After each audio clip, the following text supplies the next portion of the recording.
Pag-uusapan natin ngayon kung bakit pa meron tayong fingerprints. Ang fingerprints, mga kalabs, ayun po yung lines sa fingers natin. We have it para magkaroon tayo ng grip sa mga bagay para hindi natin mabitawan. Kasi kung smooth yung fingers natin, edi magsaslide siya, di ba?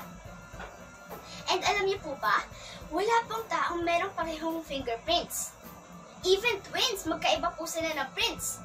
Kaya usually, yung mga police, naghahanap po sila ng fingerprints sa mga crime scene para malaman nila kung sino yung suspect.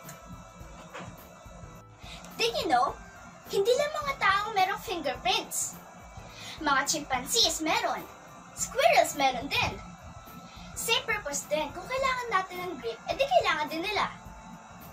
That's all for today, mga kalabs. If meron po kayong suggestions or may share, comment down below. Bye-bye! Love, love, love!